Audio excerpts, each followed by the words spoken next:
Listo, iniciamos con esta sesión. Ok, bienvenidos y bienvenidas a esta sesión. En esta sesión lo que vamos a estar cubriendo va a ser la librería estándar de C++, lo que usualmente también le podríamos llamar como la STL. Entonces procedemos a iniciar. Ok, empezamos por acá. Le vamos a usualmente a llamar la STL de las iniciales del inglés, Standard Template Library. Leemos por acá esta definición inicial. Dice la STL, que es la Standard Template Library de C++, es una biblioteca de clases y funciones que proporciona un conjunto de herramientas útiles para la programación genérica en C++. Se incluye en el estándar del lenguaje C++, por lo que está disponible en cualquier compilador que cumpla con este estándar. Ok, básicamente tenemos un conjunto de clases y funciones preconstruidas para que nosotros las utilicemos, para que no andemos tratando de descubrir el agua tibia, básicamente. Entonces aquí me aprovecho de esto para solamente hacer la aclaración. Creo que ya probablemente han hecho la aclaración en otros cursos de programación que hayan llevado, pero nunca está de más. Que library, en cuanto a la traducción que nosotros le damos, es para biblioteca. Entonces, library al español es biblioteca, no es librería. Librería sería como en inglés cuando llamamos a un lugar donde venden libros, probablemente como un bookstore o algo similar. Entonces, library para nosotros va a ser una biblioteca, no una librería, solamente como aclaración. A veces sí se comete el error de llamarle librería, pero solamente por aquello, si queremos ser muy correctos, la traducción correcta que deberíamos utilizar, al menos en este punto, debe ser biblioteca. Ahora bien, he listado acá 4 puntos súper importantes del por qué quisiéramos utilizar la STL. Y bueno, aquí procedo a ir abarcando cada uno de ellos. Primero es la reutilización de código. ¿Por qué? Porque dice que proporciona una gran cantidad de algoritmos y estructuras de datos que se pueden reutilizar en múltiples proyectos. Esto significa que quienes programan pueden escribir menos código y aumentar su productividad. Entonces, por ejemplo, yo no quisiera eventualmente cuando estoy en un proyecto de desarrollo tener que estarme preocupando tal vez en crear un algoritmo para ordenar un arreglo, porque tal vez ese no es el propio objetivo del proyecto. Tal vez el objetivo del proyecto es crear un punto de venta para un restaurante. Entonces, ¿para qué voy a estar yo quemando ciclos, gastando pólvora, haciendo algo que probablemente ya la STL tiene y además está muy bien hecho porque ha pasado diferentes estándares para estar ahí dentro? Luego, mencionando, aunado a lo último que mencioné, podemos hablar del rendimiento porque dice que está diseñada para ser eficientes en términos de ser eficiente, perdón, en términos de rendimiento. Muchos de los algoritmos y estructuras de datos están altamente optimizados y se han probado rigurosamente en diferentes plataformas. Entonces, pues no fue solamente que a alguien se le ocurrió hacer un algoritmo y dijo, uy, voy a meterlo en la STL, sino que hay distintas pruebas a nivel incluso de rendimiento que nos garantiza que es una implementación que es bastante útil. Luego podemos hablar a nivel del estándar. Dice por acá, es parte de la biblioteca estándar de C++, lo que significa que está disponible en todas las implementaciones de C++.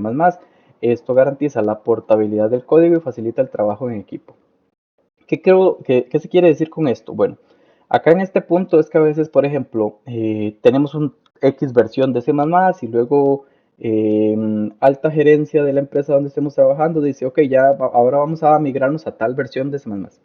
Entonces, si estamos utilizando algún elemento que solamente se prometió que iba a estar siendo mantenido y corregido si se encontraran problemas en cierta versión de C++, vamos a estar en problemas, porque cuando nos pasemos a una versión nueva, pues ok, hay que hacer una migración un poquito pesada. Entonces, al utilizar la STL, nos aseguramos que no vamos a tener problemas en este caso de versionamiento. Y finalmente podemos hablar de también la flexibilidad. Dice que es altamente flexible y configurable. Por ejemplo, las plantillas de la STL permiten a quienes programan utilizar diferentes tipos de datos con la misma estructura de datos o algoritmos. Recuerden ustedes que en sesiones anteriores estuvimos hablando de lo que era la sobrecarga de operadores, sobrecarga de funciones y todo este asunto. Bueno, internamente la STL ha estado contemplando esta parte y entonces utilizamos la misma sintaxis para diferentes tipos de datos y todo este asunto. Entonces no vamos a tener problemas, ok, tenemos que hacerlo de esta manera cuando usamos enteros, de esta otra manera cuando usamos flotantes, de esta otra manera cuando usamos strings y cosas así por el estilo. Entonces esa flexibilidad nos permite a nosotros aumentar la productividad cuando estemos programando. Esas son 4 de las categorías principales de las que podemos resaltar de la STL. Ahora bien, La STL, todos los componentes que engloba se pueden agrupar en tres componentes principales, que van a ser los contenedores, los iteradores y los algoritmos que nos ofrecen.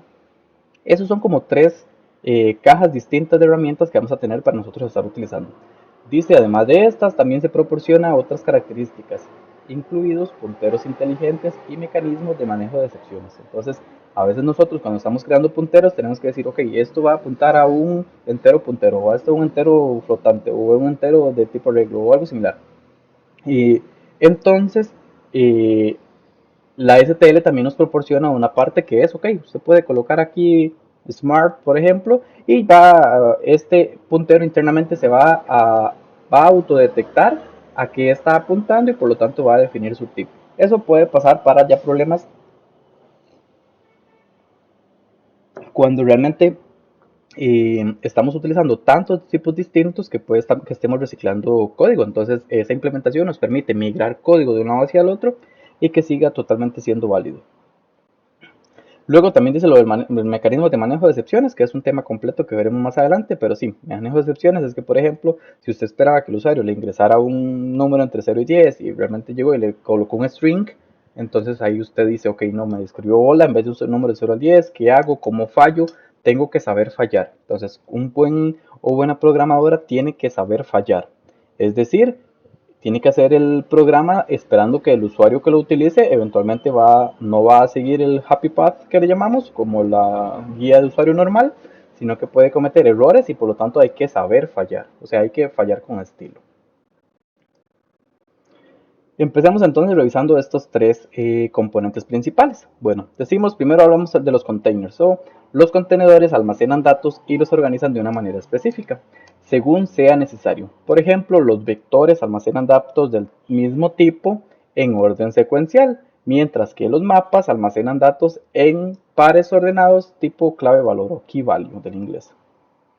Los contenedores a su vez, recuerden aquí las diferencias, ¿verdad? Primero estamos hablando de contenedores, que teníamos los contenedores, vean por acá, los iteradores y los algoritmos. E internamente los contenedores los agrupamos en tres tipos, que van a ser los de secuencia, los asociativos y los asociativos desordenados. Y leemos cada uno de estos. Los de secuencia dice permite almacenar elementos a los que se pueden acceder en orden secuencial. Internamente, los contenedores secuenciales se implementan como arreglos o estructuras de listas enlazadas, las cuales ya hemos visto. Ejemplos tenemos por acá, los arreglos, los vectores, la estructura de datos de queue y las listas. Luego tenemos los asociativos que permiten almacenar elementos en orden. El orden no depende de cuándo se inserta el elemento. Internamente se implementan como estructuras de datos de lo que es un árbol binario, que también ya lo hemos visto. Entonces tenemos el set, el multiset, el map y el multimap. Entonces en este caso, si usted quiere tener elementos que siempre estén en orden de menor a mayor o de mayor a menor, pues ok, podemos utilizar un set en este caso. Y finalmente tenemos los contenedores asociativos, pero los desordenados, que son los anteriores, proporcionan las versiones sin ordenar del contenedor asociativo, o sea, básicamente de estos. Internamente se implementan como hash tables. Entonces, esto incluso nos llega y nos da una pista. Si usted eventualmente quiere algo sin ordenar, pues un hash table puro podría funcionarnos, pero si usted quiere algo ordenado, puede que un hash table no le vaya a funcionar y que usted esté pensando más bien en, a manera pura, utilizar un árbol binario. Y los que se utilizan, los ejemplos por acá, son estos mismos, pero con el prefijo unordered de no ordenado o bien desordenado para los ejemplos que vamos a utilizar. Vamos a ver un ejemplito de cada uno de estos y luego uno que no habíamos visto antes. Entonces, de los asociativos tenemos el vector. Este vector, entonces creamos aquí un vector, esta es la sintaxis que utilizamos, vector de qué tipo, de integers, cuál es el nombre de este vector y cuál es la información que va a contener. Bueno, el 1, 100, 10, 10 70, 100. 1, 100, 10, 70, 100. Luego tenemos aquí una funcioncita para imprimir el vector. Vean que aquí ya estamos utilizando un poquito la sintaxis que les mencionaba de versiones modernas de C++, donde simplemente hacemos un for, un auto de la dirección de este de numbers, y entonces va a estar accediendo cada uno de estos elementos. Ya de manera, no le estamos diciendo dónde empieza, dónde termina. Él internamente está haciendo esa, entre comillas, magia. Y lo imprimimos. Entonces, ¿qué se va a imprimir? Bueno, el 1, 100, 10, 70, 100. Vean que acá, tal y como los definimos, se están imprimiendo. ¿Por qué? Porque son secuenciales en este caso. De los, asociativos. bueno, de secuencia también. Los asociativos son los segundos. Los asociativos tenemos en este caso que puede ser un set. Entonces, en este caso, vean que inicializamos un set de tipo integer, le agregamos el 1, 100, 10, 70, 100. Cuando lo imprimimos, que es exactamente la misma sintaxis, vean que ahora solamente imprimió el 1, 10, 70, 100. 1, 10, 70, 100. ¿Por qué? Porque un set, si nosotros nos vamos por acá, permiten almacenar elementos en orden. El orden no depende de cuándo se inserta el elemento. Entonces nos vamos por acá. Pero particularmente el set es una estructura de datos que no permite elementos repetidos. Entonces vean que aquí habíamos agregado dos veces un 100. ¿Y qué pasó? Solamente está el último que agregamos. ¿Por qué? Porque entonces en este caso se hizo como una especie de sustitución. Entonces vean que en este caso, cuando se está almacenando esto, pues por ejemplo, si usted aquí tratar de agregar un 70, pues ese 70 se va a ir como hacia el final, porque es el último que está agregando. Entonces, nada más ser claros con ese tipo de datos que se llama set, que no permite elementos repetidos entre sus miembros o entre sus elementos. Luego podemos mencionar este, que es el set pero desordenado, que en este caso también tenemos el 1, 100, 10, 70, 100, pero no va a estar repetido el 100. ¿Por qué? Porque la estructura de datos que estamos utilizando es un set, en este caso desordenado, pero sigue siendo un set. Entonces, cuando los imprimimos, obtenemos el 70, 10, 100, 1, que no tiene el más mínimo sentido con respecto a cómo los agregamos, pero ustedes llegan y dicen, pero es que yo sí quería que tuviera sentido. Ok, si ustedes quieren que tenga un sentido secuencial, procedemos a utilizar una estructura de datos que me permita eso. No les estoy diciendo que nunca va a estar en orden. ¿Por qué? Porque la aleatoriedad en cómo se almacenen podría ser que en algún caso sí, pero no es la regla. Y si usted lo necesita que sea la regla, pues entonces esta estructura de datos no es la que deberíamos estar utilizando. Luego por acá, la estructura extra que les iba a contar que íbamos a ver es el map, porque no lo habíamos visto antes. Entonces por acá vemos cuál es la sintaxis del map, que realmente es una estructura que va a almacenar elementos en la forma key value. Lo habíamos visto un poquito cuando hablamos de los hash table, pero no a profundidad. Entonces, en este caso que tenemos por acá, bueno, como es la sintaxis, definimos un map. Si no hemos colocado el namespace, tenemos que colocar el prefijo std, dos puntos, dos puntos. Luego viene el tipo del key, luego el tipo para el valor, luego el nombre del mapeo y luego los pares ordenados de la manera key1, value 1, key2, value 2 y key2, value 2 y así sucesivamente. Vean que acá tenemos un ejemplo que estamos creando donde el key, la clave que vamos a utilizar para indexar, va a ser un entero, el tipo de dato que vamos a guardar es un string, el nombre del mapa va a ser student y guardamos el key 1 con el value Jacqueline, el key 2 con el nombre, bueno, con el string en este caso, o el value Blake, y el key 3 con el value Denise. Entonces por acá coloco algunas operaciones distintas que se pueden utilizar con un mapa o con un map, que va a ser el insertar para agregar elementos, pero estos elementos tienen que ser de la manera key value, ¿verdad?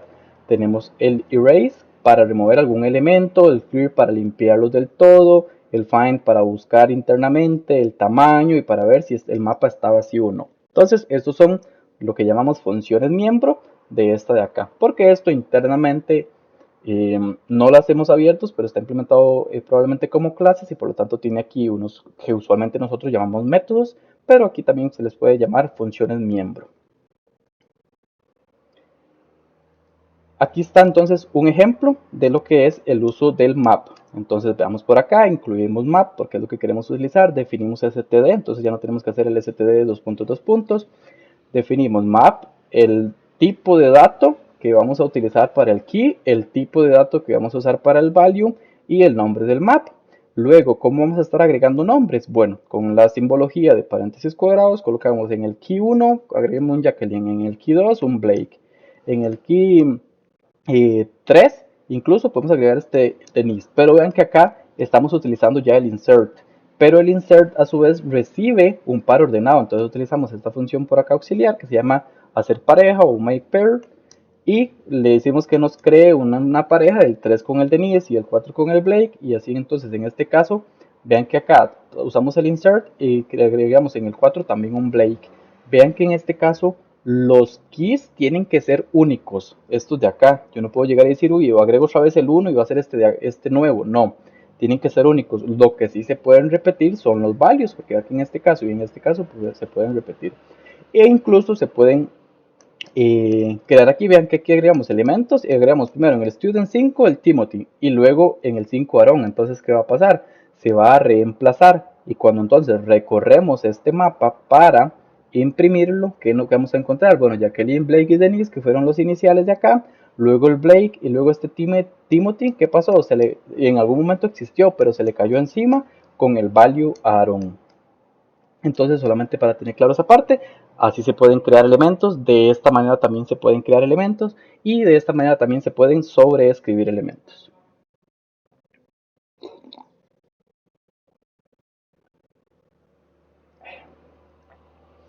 Continuemos.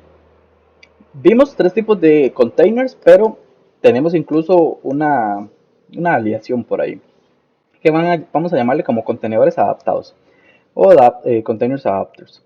Leemos por acá los adaptadores de contenedor, que también se puede llamar de esa manera, dependiendo de la traducción que realicemos. Toman un contenedor existente, algunos de los tres y algunos de los ejemplos que ya vimos, pero le agregamos como un wrapper. Esto es como una interfaz restringida para que se comporten de manera distinta. Y aquí colocamos un ejemplo.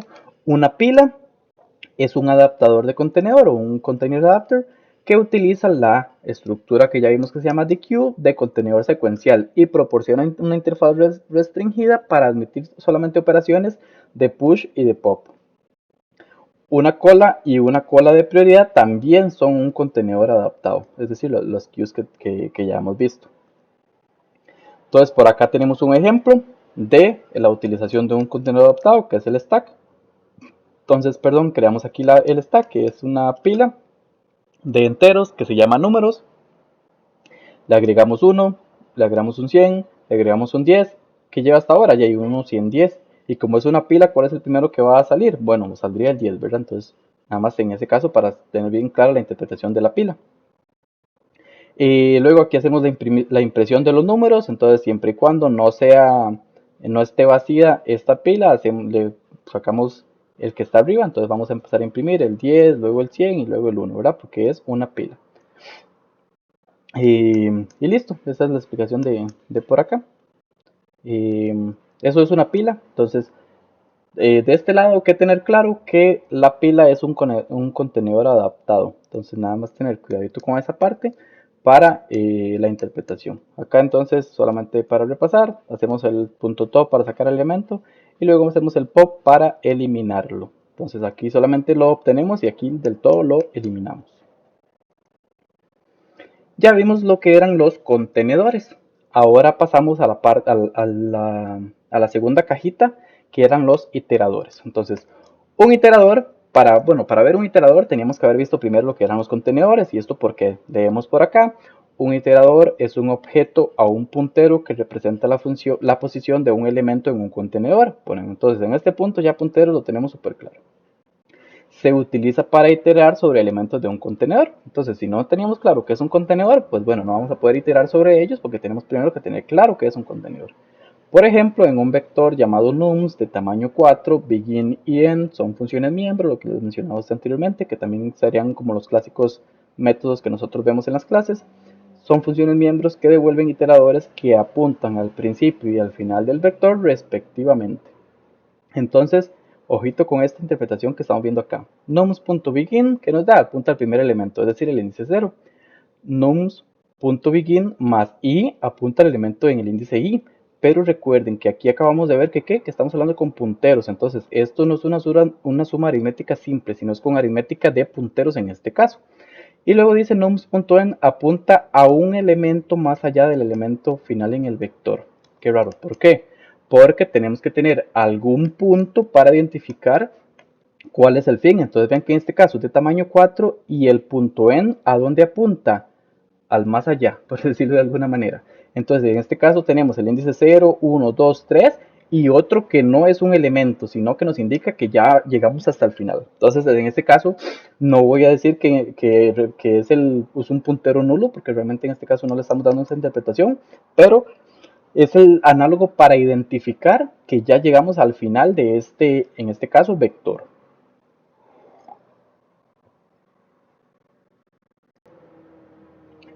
Listo, continuemos entonces. Ok, vamos a ver primero la sintaxis. ¿Cómo definimos un iterador? Entonces va a ser un iterador ¿para qué?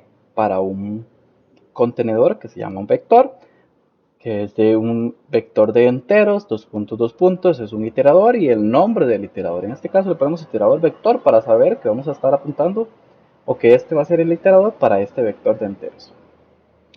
Y si quisiéramos crear un iterador para lo que es un mapa, porque también tiene elementos por los cuales podemos iterar, pues la sintaxis es igual. Acá colocamos el tipo de datos del key, aquí el tipo de datos del value, dos puntos iterator, aquí pues era un mapa y luego el nombre del iterador. Acá, que podemos ver hasta acá, dice, si creamos un vector de tipo entero, entonces esta sintaxis por acá toda normal, toda bonita, ¿verdad? Pero vean por acá, ¿cuál es un error? Los iteradores solo pueden ser utilizados para vectores enteros. ¿Por qué? Esto es por el tipo, por la manera en que están hechos internamente. Entonces, si queremos usar otro, pues tenemos que revisar cuál estructura de datos nos conviene. Pero entonces, solamente para aclarar a nivel de enteros, perdón, a nivel de vectores, lo vamos a utilizar para lo que son los enteros. Luego por acá quiero hacer la aseveración o la cuña sobre la parte del auto de que vean que nosotros estamos aquí iterando, especificando todo, vector, string, iterator y luego iter, que es el nombre del iterador, y luego languages.begin. Entonces, este languages.begin me va a retornar pues un iterador. Entonces, que entiende el compilador en las versiones modernas de C++, ok, él va a saber que es un iterador, entonces podemos colocar aquí un auto y él va a saber que hace referencia a toda esta sintaxis que tenemos por acá.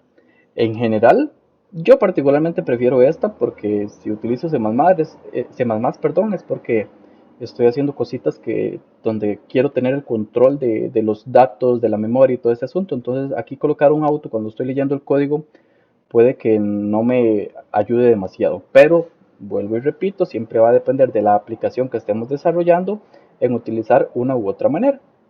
Y aquí hay un pequeño ejemplito. Entonces tenemos un main, ven que hacemos el include del vector, entonces creamos un iterador a un vector de tipo string y lo llamamos iter y listo. Entonces, ¿qué hacemos? Vean que primero habíamos creado un vector de tipo string con los lenguajes Python, C++ y Java. Para iterar sobre él, bueno, podemos hacerlo de siempre. ¿Hasta dónde vamos a llegar? Ok, desde iterador igual a languagesBegin.begin, que es este de acá, siempre y cuando que el iterador sea diferente a languages.end, voy a aumentar en 1. Entonces, ¿por qué aumento en 1? Estoy aquí teniendo aritmética de punteros, entonces ya ustedes saben manejar esto y no hay problema. ¿Y qué voy a acceder aquí? Asterisco y tr, qué raro, pero asterisco era para cuando eran punteros. Bueno, es que ya habíamos hablado que esto de acá es un puntero a cada uno de los elementos de esa estructura de datos, de ese contenedor. Entonces, cuando hacemos asterisco itr o iterator, lo que nos va a dar es el contenido de, y por lo tanto este for va a iterar sobre cada uno de estos. Cuando llegue a este punto se va a dar cuenta que ya terminó y ok, listo. Entonces imprime Python, imprime C++ e imprime Java. Y esa coma extra, en los ejemplos de las diapositivas anteriores también la habíamos visto y no lo mencioné, pues es porque la impresión que estamos haciendo es el elemento, coma, el elemento, coma, el elemento, coma. Entonces siempre es el elemento y una coma y un espacio. Entonces por eso es que tenemos por ahí ese coma espacio después de cada impresión de estos elementos. Por acá agrego un cuadrito resumen de las operaciones distintas que podemos aplicar sobre lo que son los iteradores. Ya las hemos visto, pero como siempre digo, nunca está de más que hagamos un repaso. Entonces el asterisco iterador lo que nos devuelve es el elemento en la posición actual, es decir, el contenido de. Luego cuando usamos la flechita, nos devuelve el valor que tiene este lado en ese miembro que tiene un atributo o un miembro que se llama m. Entonces con iter flechita, ¿por qué podemos usar flechita? Porque ya sabemos que iter es un puntero. Y como lo habíamos visto en sesiones anteriores, podemos utilizar también esta sintaxis. Pero si se nos olvida el paréntesis y todo este asunto, puede que se nos complique un poquito el arroz. Entonces utilizamos la flechita porque hasta se ve más bonito. Luego usamos el más iterator para movernos hacia el segundo o hacia atrás con el menos menos. ¿Por qué podemos hacer esto si estamos sumando 1 y restando 1? Bueno, porque como sabemos que es iterador, internamente se va a saber que no se suma un elemento, sino que se suma un elemento puntero, digámoslo de esta manera. Luego, para hacer también el más i, como ya lo hemos visto con punteros, si hacemos una comparación entre uno y el otro, lo que compara es que estén apuntando al mismo elemento. Si es una diferente de, que estén apuntando a elementos distintos. Y la asignación, pues estamos teniendo dos tipos, dos variables, uno se llama iterador y el otro se llama iterador 1. Y el valor de iterador 1 lo estamos colocando sobre iterador. Eso es todo normal porque ambos son, perdón, de tipo iterador. Ahora bien, hablemos sobre los tipos de iteradores que existen. Entonces vamos a tener 5 tipos y cada uno vamos a tener como una bola de nieve o que se va haciendo más grande y más grande o una cebolla que son un montón de capas, como queramos verlo. Tenemos los iteradores de entrada, los iteradores de salida, los forward iterators, que van a ser una combinación de estos, luego los bidirectional iterator, que va a ser este con un poquito más de cosas extra, y finalmente el random access iterator, que es un iterador de acceso aleatorio, que va a ser casi que los demás combinados. Entonces, por acá el cuadrito resumen leyendo, el iterador de entrada puede hacer solamente lecturas y se mueve hacia adelante. El de salida puede hacer solamente escrituras y se mueve hacia adelante. El forward iterator entonces lo que hace es lecturas y escrituras y siempre solamente hacia adelante. Ojito con esto. A la hora de iterarlo, ¿verdad? Luego tenemos un bidireccional, un iterador bidireccional, que como su nombre lo dice, va hacia atrás y hacia adelante. Y también tiene la capacidad de hacer lecturas y escrituras. Y finalmente tenemos todos los anteriores combinados, pero además tiene lo que es el acceso aleatorio. Entonces va a iterar todos y nos va a dar esta parte de acceso aleatorio que es súper importante. Vamos a agregar una pequeña explicación de cada uno con respecto a su sintaxis. Dice los iteradores de entrada. Los iteradores de entrada, este D está de más, pueden leer, procesar valores mientras iteran hacia adelante.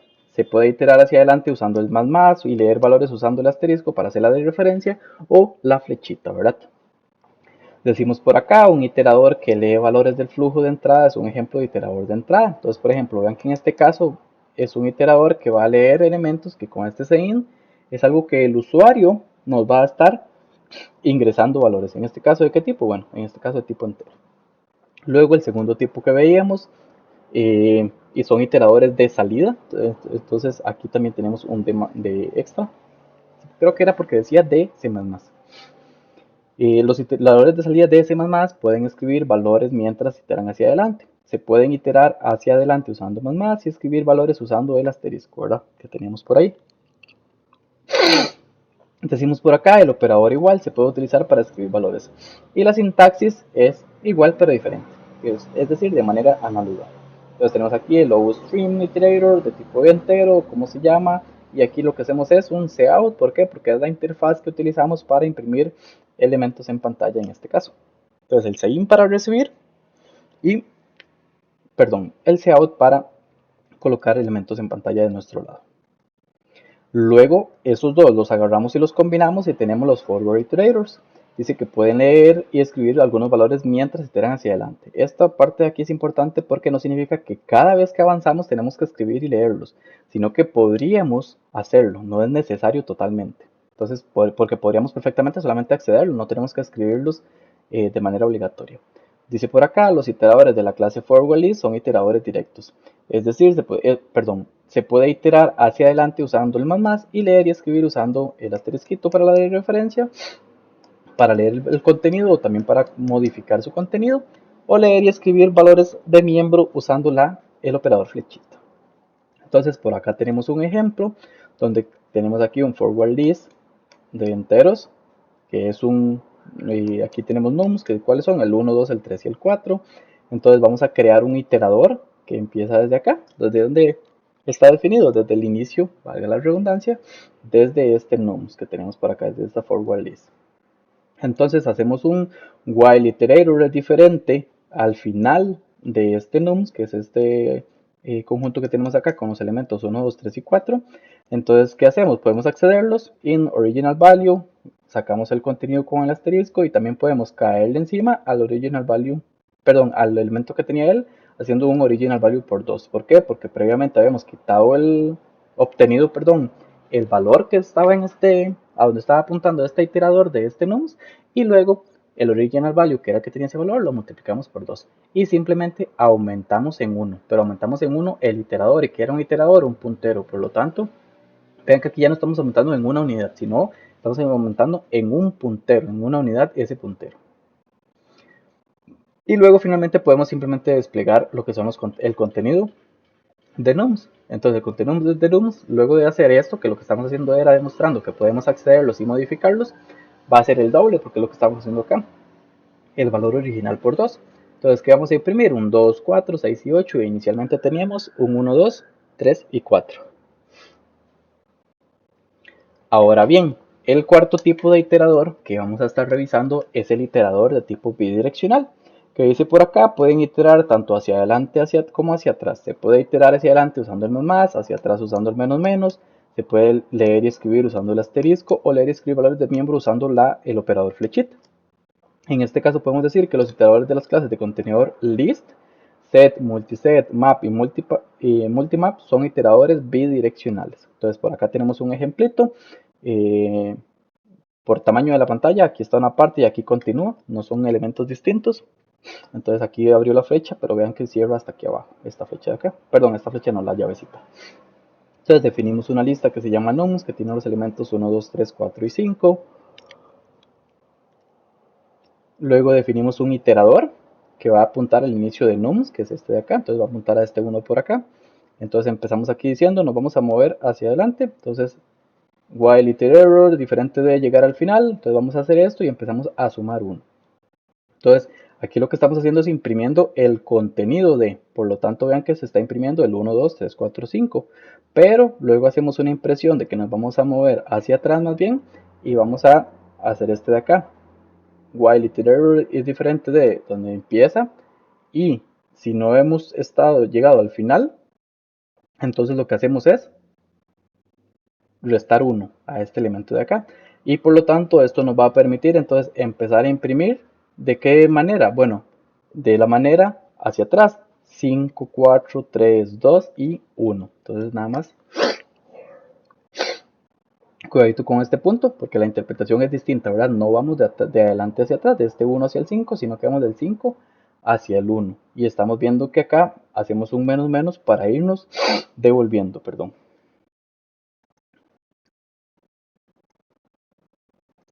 Finalmente tenemos los iteradores, perdón, de acceso aleatorio.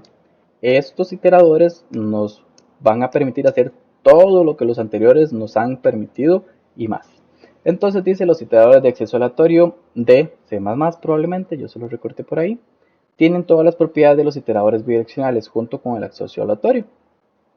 Algunos operadores comúnmente utilizados para iteradores de acceso aleatorio son más para iterar hacia adelante, el menos para atrás, el asterisco, las llavecitas para leer y escribir valores, dependiendo si fueran arreglos en este punto, ¿verdad?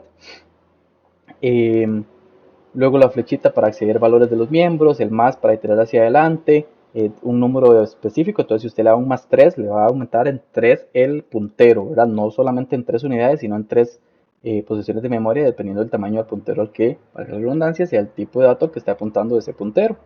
Y luego un menos para iterar hacia atrás y el mismo trabalenguas que acabo de mencionar.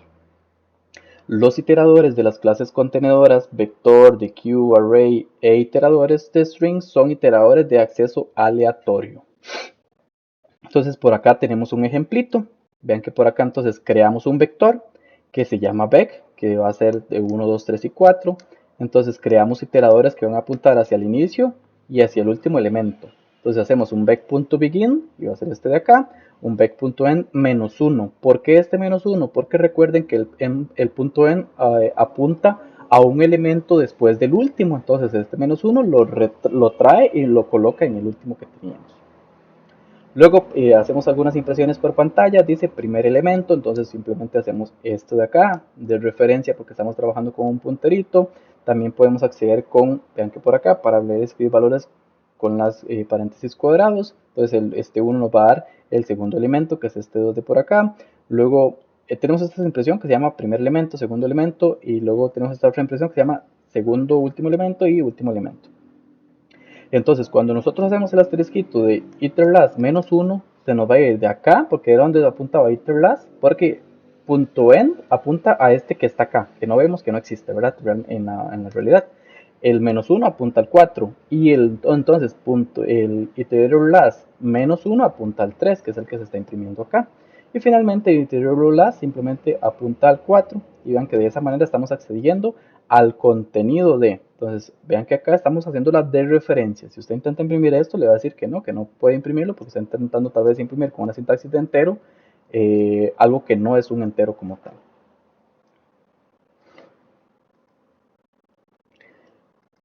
Por acá entonces igual, agrego un cuadrito resumen de acuerdo al tipo de iterador, cuáles son los operadores soportados. Entonces para el de entrada tenemos el más, el para aumentar en 1, el de referencia, el de las funciones miembro, el igual, perdón, aquí di clic. El diferente de. Para los de salida tenemos menos, que son los el más, el asterisco para la referencia y el igual para la asignación. Pero a partir de este se empieza a agregar un montón más. ¿Por qué? Porque tenemos los anteriores con uno extra, digamos. De hecho, este de acá es exactamente igual a los elementos soportados a este de acá, el de entrada y el forward. Luego ya el bidireccional tenemos uno extra, perdón, porque podemos hacer un menos para devolvernos. Y el Random Access Iterator tiene todos estos elementos, es decir, todo lo que nosotros podemos hacer. Y ahora bien, hemos visto que es un Random Access Iterator. Y entonces ahora procedo a mencionar también, después de haber visto esto, sus propiedades, por qué se le llama así. El Random Access Iterator, o a veces le llaman, bueno, en español no es que a veces le llamamos, es que es la traducción directa, que es un iterador de acceso aleatorio. No es que él accede de manera aleatoria, de hecho, es que el tiempo internamente que utiliza para acceder a cada uno de estos elementos es constante. Por ejemplo, no sé si han escuchado, pero si no, igual puedo hacer la acotación por acá. Por ejemplo, las memorias RAM. RAM significa Random Access Memory. Entonces es una memoria de acceso aleatorio. Y eso no significa que él le da valores ahí de manera al azar a usted. Eso significa que cualquier elemento que usted accede dentro de esa memoria siempre va a durar lo mismo. Entonces no va a importar si está al inicio, si está al final, si está en el centro, si está a un costado o está al otro. Lo que va a indicar esto de acceso aleatorio es que el tiempo de acceso es constante. De hecho es un poco, o sea, suena un poco contradictorio a nivel del español porque decimos aleatorio. Entonces uno esperaría que haya un poco de suerte o aleatoriedad por ahí, pero no la hay. Ahora, el tercer, bueno, primero voy a tomar agüita.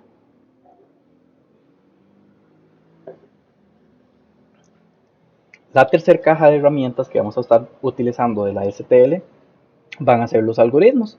Como ya hemos visto algunos algoritmos, lo que vamos acá a hacer es una introducción de una muy pequeña cantidad de algoritmos que tiene internamente la STL, porque realmente son muchos. Valga la redundancia, además es un lenguaje de programación bastante pesadito y por lo tanto le llamamos pesadito porque tiene un montón de armas ya listas para ser utilizadas. No utilicemos armas porque somos un país sin ejército. Entonces tenemos que los algoritmos podemos clasificarlos en 6 como burbujas distintas. No tiene nada que ver con el bubble sort, dicho sea de paso. Entonces tenemos algunos algoritmos de búsqueda, que entre ellos podríamos tener uno que la STL internamente le llama find, otro le llama binary search, el count, el find if y todo este elemento. Acá está la descripción de cada uno de estos elementos. También podemos tener otra subcategorización dentro de los algoritmos que va a ser los algoritmos de ordenamiento, que tenemos un algoritmo que usa el sort, otro el stable sort, partial sort, el enésimo elemento. Entonces, todos estos son algoritmos de ordenamiento, estos de acá son el nombre de la función que tendríamos que utilizar. Otro conjunto que podríamos crear son los algoritmos de manipulación de rangos. Entonces podríamos tener el copy, que copia elementos de un rango a otro, los mueve, los llena para un valor dado, los transforma. Entonces puede que aplique una operación a cada elemento en un rango y almacena el resultado en otro rango. Entonces podemos tener un rango, lo manipulamos y lo movemos hacia otro. Entonces eso también tenemos ya que internamente en la librería STL de C++ ya tenemos una funcioncita que nos hace eso, y por lo tanto, si mi objetivo no es estar preocupándome en cómo se hacen esos rangos internamente, pues puedo utilizarlo y listo. Luego tenemos los algoritmos, perdón, de eliminación y modificación. Tenemos un remove, un replace y un reverse que elimina, reemplaza e invierte respectivamente elementos específicos de un rango. Y los últimos dos que vamos a estar cubriendo por acá van a ser los algoritmos numéricos, porque nuestra librería no podía no tener algoritmos numéricos, ¿verdad? Porque es tan importante en la parte de programación. Entonces tenemos acá, les menciono cuatro principales: el accumulate, el innet product, el partial sum y el IOTA. Entonces, en este caso, de acuerdo a lo que nosotros estemos tratando de resolver, podría servirnos utilizar uno u otro. Y finalmente, a nivel de conjuntos, porque C++ puede tener a nivel de conjuntos, ok, decir, este es un conjunto, este es otro, puedo calcular, ver dónde se intersecan, o sea, cuáles elementos tienen en común, dónde se unen, es decir, bueno, en este caso no dónde se unen, sino unirlos. Entonces tengo ahora dos elementos unidos y entonces me creo un superconjunto. Luego la diferencia entre con un set, entonces puedo ver cuáles elementos no están en uno ni están en el otro.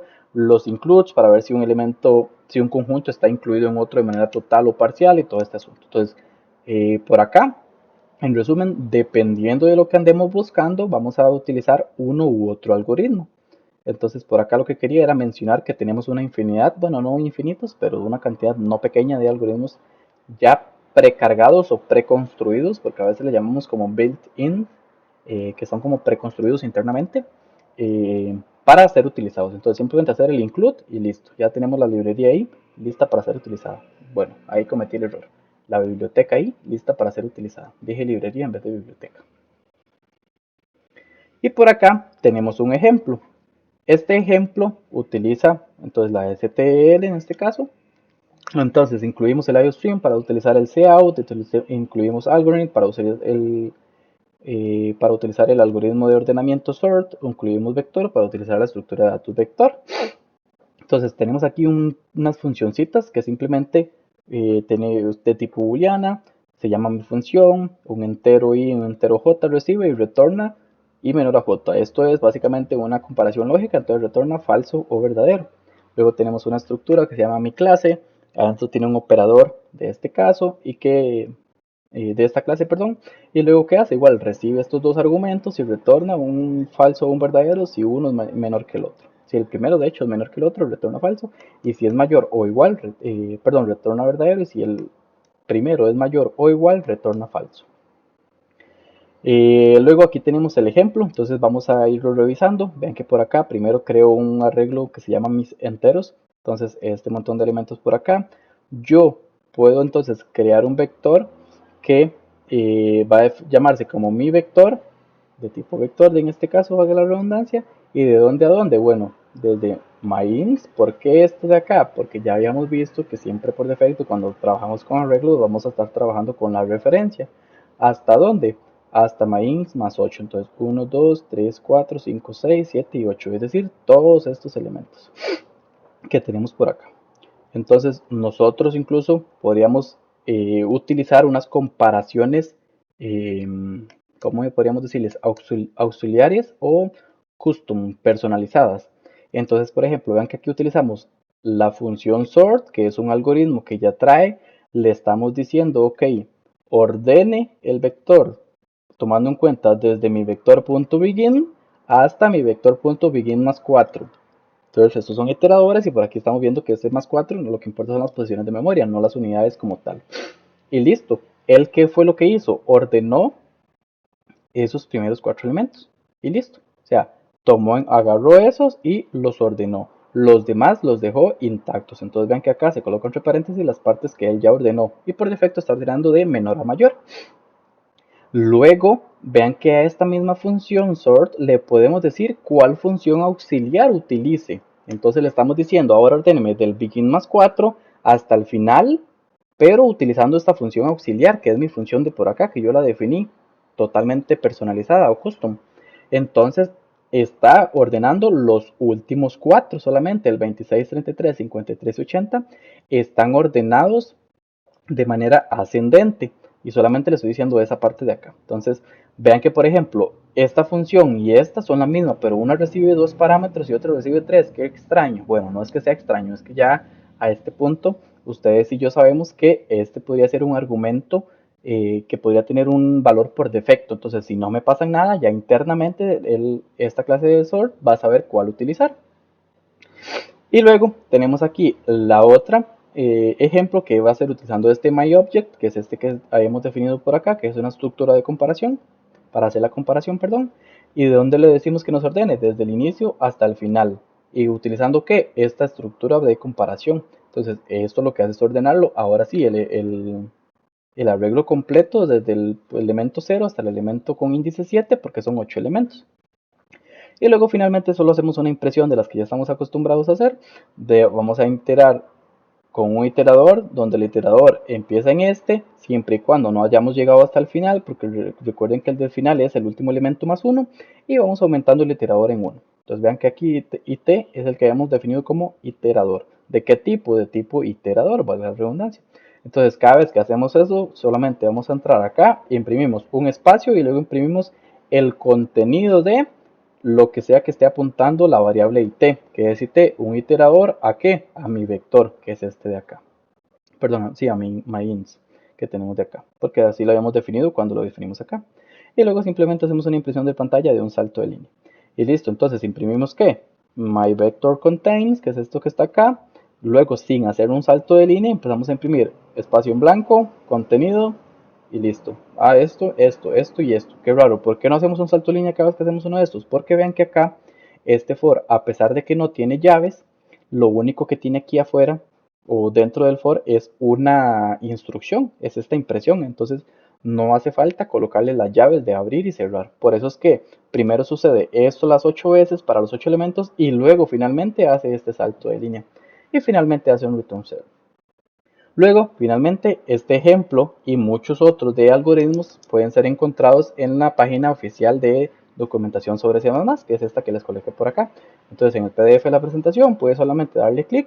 Está la documentación en inglés, y la quieren en español, nada más cambian este EN por un ES, y eso lo va a llevar también a la documentación en español. Y eso sería todo por esta sesión.